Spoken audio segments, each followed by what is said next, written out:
নপাড়া বিধানসভা কেন্দ্রে 7 কেন্দ্রে যে নির্বাচন হতে চলছে, সেই বিধানসভার আপনার আমার সকলের মনোনীত প্রার্থী মাননীয় অর্জুন সিং মহাশয়ের নেতৃত্বে বাবনপুর ল্যাম্পো বাজারে আমরা একটি পথসভার আয়োজন করেছি। এই পথসভায় আপনারা এতদ অঞ্চলের সমস্ত নাগরিক বৃন্দ আপনারা উপস্থিত থাকবেন। উপস্থিত থেকে আপনারা জানতে পারবেন এই পশ্চিম বাংলায় 15টি বছর যারা শাসন করলেন এই তৃণমূল সরকার আমাদের কি কি জিনিসগুলো আমাদের এই পশ্চিম বাংলার জন্য, সাধারণ মানুষের জন্য, জনগণের জন্য, 10 কোটি মানুষের জন্য কি কি আমাদের উপহার করলেন, কতটুকু তিনি উন্নয়ন করে মানুষকে সন্তুষ্ট করতে পারছেন, বাংলার মানুষের কাছে তিনি জনপ্রিয় হতে পারছেন, তার জন্যই আমরা জানাবো তিনি আজকে আমাদের কি দিতে পেরেছেন। আমরা যারা বুঝি, একটু চলাফেরা করি, একটু মানুষের সঙ্গে মেলামেশা করি, আমরা জানতে পারি যে এই বাংলায় আমরা আজকে পেয়েছি শিক্ষা, স্বাস্থ্য, শিল্প আজকে হাজার হাজার বন্ধ হয়ে গেছে। এখন সাধারণ মানুষ কি ভাবছে শুধু আমাদের এই ছেলে মেয়েদের ভবিষ্যৎ, এরা কোথায় যাবে, তাদের ভবিষ্যৎ কোথায় গেলে তাদের জীবনটা বাঁচবে। বিকাশ সমস্যার যন্ত্রণা, এই যন্ত্রণা দূরীভূত করবে কি করে? যে এত কলকারখানা আজকে বন্ধ করে গেলেন সিপিএম সরকার, 34 বছরে আজকে 56,000 বন্ধ করলেন। এই তৃণমূল সরকারও তারপরে পরিবর্তন করে আসার পরে তিনিও এক নাগাড়ে প্রায় 14-15,000 ছোট বড় দিয়ে তিনি তালা বন্ধ করে দিলেন। তাহলে বন্ধ করার পরে বাঙালিরা আজকে কোথায় যাবে? এই বাংলার যে সোনার বাংলা ছিল, প্রত্যেকটি জায়গায় শিল্প, স্বাস্থ্য, শিক্ষা, হাসপাতাল, সমস্ত দিকে রাস্তাঘাট, মানুষের প্রত্যেকটি জায়গায় উন্নয়নের ব্যবস্থার একটা বড় আকার ছিল সোনার বাংলা। বিশ্বের মধ্যে শ্রেষ্ঠ স্থান মনে হতো বাংলায় দখল করেছে। আমাদের পূর্বপুরুষরা এত সুন্দর জায়গা তৈরি ছিল সোনার বাংলায়। সেই বাংলার একটা সুনাম ছিল, স্বাধীনতার পরে ছিল। কিন্তু আজ আমরা কি বলি? আজ আমরা বাংলার বুকে আমরা ভাবছি বাংলায় আর কিছু নেই, একদম শ্মশান হয়ে গেছে বাংলা। এই বাংলা যদি বাঁচাতে হয়, এই 34 বছর 15 বছর আজকে আমাদের এই প্রজন্মটা, আজকে এই 49 বছর মানুষের জীবন আর বেঁচে থাকে, তাই একের পর এক মানুষ বেকার সমস্যায় ভুগতে তাদের আজকে আর এখানে চাকরি নেই, কলকারখানা নেই, সব ধুয়ে মুছে চলে গেছে বাংলার থেকে। এখন তারা এই বাংলা ছেড়ে পালানো শুরু করছে। তাই বাংলার বাইরে গিয়ে রাজমিস্ত্রির যোগানে হোক, যে কোনো একটা ব্যবসা হোক, যে কোনো একটা কোম্পানিতে কর্মসংস্থান হোক, তারা করে খেতে এই বাংলা ছেড়ে মা বাবা ভাই বোন সবাইকে ফেলে দিয়ে ওই যুবক ছেলেটি চলে যাচ্ছে তার স্ত্রীকে, ছেলে মেয়েকে রেখে বাংলার বাইরে কর্মসংস্থান জোগাড় করতে। তাহলে বুঝবো আমাদের এই প্রজন্মটা কি শুধু পরে যাচ্ছে কাটাতে হবে? তাই বন্ধু, এই ধরনের হাজার হাজার প্রশ্ন এই বাংলার বুকে প্রত্যেকটি যুবক যুবতী ভাই বোনদের সকলের মুখে জানতে পারবেন। আমরা বেকার অবস্থায় চোখের জলে ভাবতে হচ্ছে। তাই আজকে পরীক্ষা দিবেন, চাকরি নাই, পরীক্ষা দিবেন, যোগ্য ছেলে মেয়েদের চাকরি চলে যাচ্ছে, হয়েও তাদের চাকরি হবে না। তাই এমন একটি জায়গা দিবে কোথায়? আরে শিক্ষার জায়গা থাকলে তো দিবে, তাই শিক্ষার জায়গাই নেই। এই কারণের জন্য আপনারা চতুর্দিকে একটু ভেবে দেখুন, প্রত্যেকটি কাজের মধ্যে একটা দুর্নীতি, প্রত্যেকটা কাজের মধ্যে একটা অগাধ টাকা চুরি করা এবং সেইখান থেকে কাটমানি নেওয়া, নানান ধরনের একটা সমস্যায় বাংলাকে জড়িত করে ফেলেছে, ছারখার করে দিয়েছে বাংলাকে। সেই বাংলাতে যদি এই ডুবো জাহাজের মতন সাগরের মধ্যে ডুবে গেছে এই বাংলাটা, মনে হচ্ছে ভাগীরথী জলে যেরকম হুমায়ুন কবির বলেছে যে আমরা 70% আছি, সমস্ত হিন্দুদের আমরা ভাত কেটে ভাগীরথীর জলে ভাসিয়ে দেব। বাংলার মানুষের মন, জীবন, উন্নয়নের ভবিষ্যৎ সব ওই ভাগীরথীর জলে ডুবে গেছে। তাই আজকে যদি সাগরে আমরা ডুবে মরি, তার আগে যদি আমরা বাঁচার জন্য একটি পরীক্ষা দেই, 2026 সালে 29শে এপ্রিল যদি একটা আপনার আমার মূল্যবান ভোটকে যদি আমি একটি সঠিক জায়গায় দিয়ে যদি আমার এই বাংলাকে আর একবার যদি পুনর্জীবিত করে গড়ে তুলতে পারি, নেতাজি সুভাষচন্দ্র যেরকম বীর যোদ্ধার মতন সংগ্রামী যোদ্ধা হয়ে তিনি বাংলাকে বাঁচানোর জন্য, সারা ভারতবর্ষকে বাঁচানোর জন্য যেভাবে এগিয়ে তার সৈন্য সেনা নিয়ে লড়ছিলেন ইংরেজদের বিরুদ্ধে, সেই একই রকম প্রত্যেকটি মানুষ যদি আমরা খেপে গিয়ে যদি আমরা লড়তে পারি, এই বাংলাকে আবার পুনর্জীবিত করার জন্য আপনাদের কাছে পুরস্কার দিতে পারবো, এই সোনার বাংলা আবার ফিরিয়ে আনতে পারবো। তাই ছেলে মেয়েদের ভবিষ্যতের দিকে তাকিয়ে চোখের জল আর না ফেলে মাত্র একটি ভোট দিন পদ্মফুল চিহ্নে অর্জুন সিং মহাশয়কে, নরেন্দ্র দামোদর দাস মোদীর উন্নয়নের দিকে তাকিয়ে আর একবার মা বোনেরা, ভাই বোনেরা ভোট দিন 29শে এপ্রিল। আপনাদের চোখের জল মুছাবে এই ভোটটিকে, আপনার প্রত্যেক দিন কথা বলবে, আপনার জীবনকে উন্নয়নের দিকে আপনার তিলে তিলে এগিয়ে নিয়ে চলে যাবে, আপনার জীবনে কষ্টের মুখ থেকে বেঁচে যাবে। তার জন্য আপনি মা বাবা হয়ে, আপনারা ভাই বোন হয়ে, বড় হয়ে আপনার কর্তব্য আপনি পালন করুন একটি ভোট দিয়ে অর্জুন সিং মহাশয়কে। তাই আমরা বলবো, বাংলাকে বাঁচাতে গেলে আপনার শক্তি, আপনার বীরত্ব, আপনার হিম্মত, শুধু একটি ভোট 29শে এপ্রিল আসছে দিন। পদ্মা বলছেন 1 নম্বর বোতাম টিপে আপনি ভোট দিবেন, আপনার এই যে কর্ম জীবনটাকে উন্নয়ন করে ফুলের মতন তৈরি করে দেওয়ার মতন শক্তি রাখে একমাত্র ভারতীয় জনতা পার্টি। তার জন্য দরকার পাল্টানো দরকার, তাই বিজেপি সরকার। তাই আজকে নরেন্দ্র দামোদর দাস মোদীজি বাংলার বুকে বিভিন্ন জায়গায় যে জনসভা, যে সমস্ত মানুষের জোয়ার এসেছে প্রত্যেকটি দিকে দিকে, আজকে নরেন্দ্র দামোদর দাস মোদীজি যেখানে যাচ্ছে, আজকে প্রলয় ঝড়ের মতো মানুষের সব কিছু ভেঙে চলে যাচ্ছে।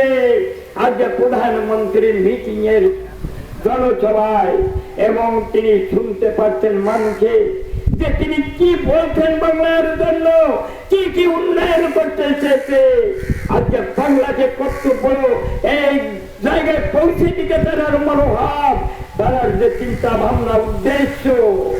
তাই আজকে আমাদের ডক্টর শ্যামা প্রসাদ বাঙালি নামে, আমাদের বাঙালি একজন গৌরবময় বাঙালি নামে আজকে ভারতীয় জনতা পার্টি, সেই পার্টিকে যদি আমরা বাংলায় উন্নয়ন করে না দেখাতে পারি, এই বাংলায় আজকে বিজেপির কোনো মূল্য থাকে না। 23টি রাজ্যে ক্ষমতায় শুধু যে এই ভারতীয় জনতা পার্টি তৈরি করেছে, সেই পার্টি যা এই বাঙালি, সেই বাংলা আজকে অবনতিতে, আজকে দুর্নীতিতে মানুষ কাঁদছে, ছেলে মেয়েদের নিয়ে তারা ভুগছে, যন্ত্রণায় চোখের জল ফেলছে। তাই আপনাদের কাছে বুঝাই, আর সময় নেই। 29শে এপ্রিল বুধবার সকাল সকাল গিয়ে পদ্মফুল চিহ্নে ভোট দিয়ে আপনারা জয়যুক্ত করেন অর্জুন সিং মহাশয়কে। 1 নম্বর বোতাম টিপে আপনারা জয়যুক্ত করুন। আপনাদের কাছে জোড়হাত করে কামনা করি, জোড়হাত করে আশীর্বাদ নিতে চাই। একবার ভোট দিন, আপনার ভোট অপচয় হবে না। আপনার ভোট প্রত্যেকটি 2টো থাকুক 3টে থাকুক, আপনারা গিয়ে অন্তত আপনারা এই যুদ্ধে নেমে আপনারা জয় করার জন্য, আপনার সংসারের ভবিষ্যৎ তৈরি করার জন্য একটা মাত্র ভোট দিবেন। বারবার করে ভোট দিয়েছেন বিভিন্ন জায়গায়, বাংলা তো উন্নত হয়নি, বরঞ্চ বাংলায় ধ্বংসের দিকে চলে গেছে, সরকার হয়ে গেছে, মানুষের জীবনকে জর্জরিত করে ফেলেছে। তাই ছেলে মেয়েদের বাঁচানোর জন্য আপনার কর্তব্য, মা বাবা হয়ে আপনার দরকার ছেলে মেয়েকে বাঁচিয়ে রেখে ভালো জায়গায় রেখে, যেভাবে পাকিস্তান, যেভাবে চীন, যেভাবে আজকে সমস্ত দেশ থেকে, বাংলাদেশ থেকে আমাদের আক্রমণ করা শুরু করছে, সেই জায়গা থেকে আপনারা বুঝতে পারবেন যদি তারা আক্রমণের হাত থেকে বাঁচতে হয় তাহলে আপনার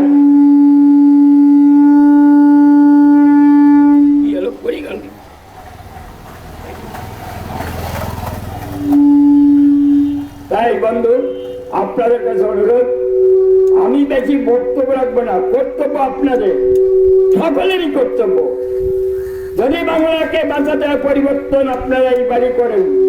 উত্তরবঙ্গে দেখেছেন যে 93% প্রায় ভোট হয়ে গেছে, সেখানে আমরা জয়ী হব, এটা আমরা শিওর হয়ে গেছি। এবং এই সরকার মমতা নিজেই বলছে যে আমি চলে গেলে তোমরা আমার কথা মনে রাখবে তো। অনুব্রত মণ্ডল তিনি বলেছেন মাত্র 15-16টা সিট পেতে পারি, এর বেশি পাবো না। তাহলে তাদের মনের মধ্যে সাড়া তো দিয়েছে যে আমরা বিদায় নিচ্ছি, আমরা চলে যাব, তাই একবার বিদায় দে মা, ঘুরে আসি, এই গানটি তিনি বারবার করে করেন। তাই বিদায় নিচ্ছেন শিওর। আমরা 2026 সালে ভারতীয় জনতা পার্টি বিপুল ভোটে জয়ী হচ্ছে। ধন্যবাদ সবাইকে। আপনারা বৈকাল 6 ঘটিকায় বামনপুর যাবেন, আমার থেকে ভালো ভালো বক্তারা ওখানে উপস্থিত থাকবেন, এর থেকে ভালো বুঝিয়ে আপনাদের মনোরঞ্জন করবেন। ধন্যবাদ অঞ্চলে মানুষকে। আপনারা সবাই গিয়ে সকাল সকাল করে ভোট দিবেন এবং বামনপুর আজ বৈকাল 6 ঘটিকায় ওই সভাকে সাফল্যমণ্ডিত করে তুলবেন। ধন্যবাদ। জয় শ্রীরাম। দাদা, এই রোদের মধ্যে আপনাকে একটু প্রশ্ন করছি, কয়েকটা প্রশ্ন বলছি। এই রোদের মধ্যে আপনি তো নিরলসভাবে পরিশ্রম করে যাচ্ছেন, বর্তমানে আপনার বয়স কত? আমার বয়স হচ্ছে 76 বছর বয়স। 1950 সালে জন্ম নিয়েছি।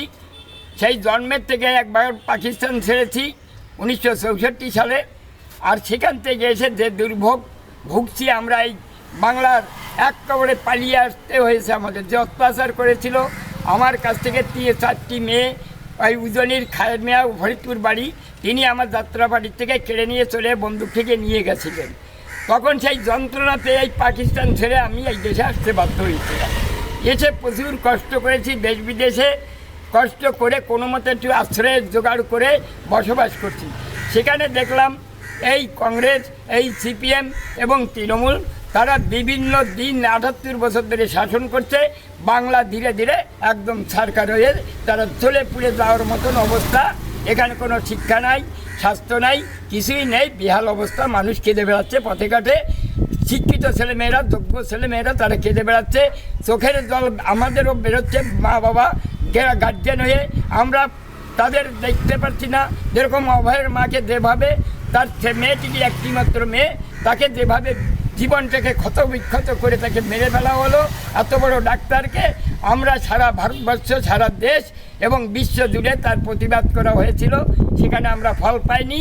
তা বাংলার মানুষ একটা বিচারও পায় না, একটা স্বাধীনতাও পায় না, একটা গণতন্ত্রও পায় না, একটা সংবিধানও খুঁজে পায়নি।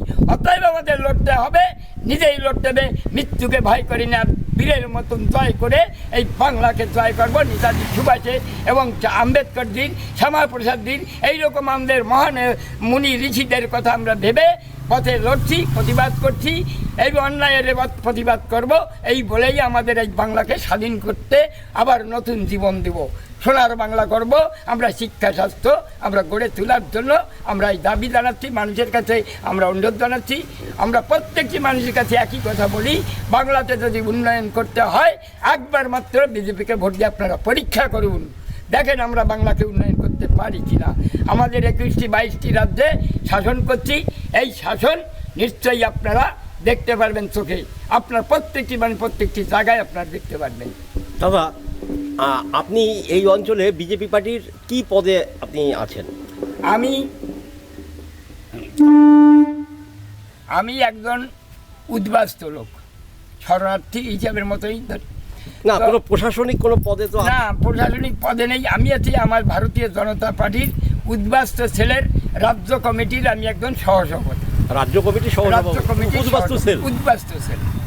আমি অসীম সরকার আমার সভাপতি, রাজ্যে আমি তার সহসভাপতি। আপনি তো বিধানসভায়, নাম সুনীল কুমার মণ্ডল। আপনি তো বিধানসভায় দাঁড়াননি। আমি বিধানসভায় নমিনেশন দিয়েছিলাম আমার থেকে যোগ্য। আপনি কোন কেন্দ্রের জন্য? কোন কেন্দ্র? আমি নোয়াপাড়া বিধানসভায় এই 7 নম্বরে আমি প্রার্থী হিসাবে আমি দাবি করছি। সেখানে অর্জুনবাবু পেয়ে গেছে। অর্জুনবাবু পেয়েছে, মেনে নিছি। আমি সেই প্রশ্নে যাচ্ছি না, আমি জানতে চাচ্ছি যদি পশ্চিমবাংলায় বিজেপি সংখ্যাগরিষ্ঠতা পায়, এবং আপনার কথার ভিতর দিয়ে সেরকম ইঙ্গিত আমি পাচ্ছি, যদি সংখ্যাগরিষ্ঠতা পায়, মুখ্যমন্ত্রী হিসেবে কি আপনাকে আমি দেখতে পাবো বলে আপনার মনে হয়? মানে আপনি আশা করেন যে আপনি মুখ্যমন্ত্রী দায়িত্ব নিয়ে সামলাতে পারবেন? না, আপনি বিধানসভায় দাঁড়িয়েছিলেন, টিকিট পাননি, দ্যাট ইজ আনাদার কোশ্চেন। কিন্তু যদি বিধানসভায়, তার মানে আপনি এমএলএ হতেই পারতেন যদি আপনি টিকিট পেতেন। আমি আপনার কাছে প্রশ্ন রাখছি, যদি দল যদি আপনাকে দায়িত্ব দেয়, মুখ্যমন্ত্রীর দায়িত্ব, আপনি কি নেবেন? মাথা পেতে নেবেন সেটা? না, কারণ যে এই 76 বছর বয়সে আমি দাঁড়িয়ে গেলাম এই কারণে যে আপনার এই নিরলস পরিশ্রম, এবং একদিন দুদিন না, দিনের পর দিন আপনাকে আমি দেখেছি। সেই জন্য আমি আজকে আপনার কাছে একটা জানতে চাচ্ছি যে যদি বিজেপি পার্টি সত্যি সত্যি নিরঙ্কুশ সংখ্যাগরিষ্ঠতা পেয়ে যায় এবং আপনার কাছে যদি একটা সুযোগ আসে মুখ্যমন্ত্রী হিসাবে, তাহলে কি আপনি সেই দায়িত্ব নেবেন? না, সেটা পার্টির কাছে, আমাদের পার্টির লোক, পার্টি তো দেবে আপনাকে। আমার চ্যানেলের মাধ্যমে এই বার্তাই আমি দিল্লিতে পৌঁছে দিতে চাই যে এই ভদ্রলোক 76 বছর বয়সেও ইনি 16 বছরের বালকের মতো ছুটে বেড়াচ্ছে এই দলের জন্যে। তাই ইনি কি এনার প্রাপ্য সম্মান পাবেন না? সেই যদি দল আপনাকে দেয়, আপনি কি নেবেন? সেটা দলের ব্যাপার, সেখানে আমরা মেনে নেবো। আমাদের একটা সংবিধান আছে, সব থাকলো, সংবিধান থাকার উপরে আমি শুধু বার্তাটা, আপনার বার্তাটা আমার এই মিডিয়ার মাধ্যমে আমি দিল্লি পর্যন্ত পৌঁছে দিতে চাই। আমার চ্যানেলের নাম মহাকাল এক্সপ্রেস 0007। আমি এই চ্যানেলের মাধ্যমে আপনার ইচ্ছাটাকে আমি পৌঁছে দিতে চাই, কারণ আপনার পরিশ্রমটা যেন সার্থক হয়। আমি 45টি বছর এই ভারতীয় জনতা পার্টি করি। আজ 1980 সালে আমি জয়েন করেছি, ও তখন 1982 সাল থেকে আমরা ফুলদমে পার্টি করা শুরু করছি। তখন তপন সিকদার জয়ী হয়েছে, দুলুবাবু জয়ী হয়েছে এই বাংলায়, অটল বিহারী বাজপেয়ী, আদবানিজির সঙ্গে আমরা পার্টি করেছি, আমরা শুরু করেছি। তাঁরা যখন আমাদের বাংলার বুকে এসেছে, তাঁদের জড়িয়ে ধরে তাঁদের ভাষা জ্ঞান আমরা বুঝতে পারছি যে এই বাংলাকে আমাদের জাগাতে হবে। তাই আমাদের বীরের শক্তি নিয়ে আমরা ওনাদের কথা শুনে আমাদের ডক্টর শ্যামাপ্রসাদের রুল সিস্টেমে আমরা চলছি। আপনার আন্দোলন, আমার আন্দোলন চলছে, আমি থেমে নেই, সার্থক হোক, আমি আশা করি। থেমে নেই, পার্টি যেটা দেবে, আমাদের যারা আজকে আমাদের উপরে আছে, আমাদের প্রতিনিধিরা যারা ভালো জায়গায় আছেন, তারা আমাদের যে নির্দেশ দেবেন আমরা যথাযথভাবে পালন করব। আমি শুধু এই চ্যানেলের মাধ্যমে এই বার্তাটাই পৌঁছে দিতে চাই, এইটুকু সুযোগ আপনি আমাকে দেবেন। আমি নিঃস্বার্থে কাজ করতে চাই, যেখানে দায়িত্ব দেবে সেখানে পালন। ধন্যবাদ দাদা, আপনি সুস্থ থাকেন, ভালো থাকেন। ভালো লাগলো আপনার কথাগুলো শুনে। জয় শ্রীরাম। জয় শ্রীরাম। জয় শ্রীরাম।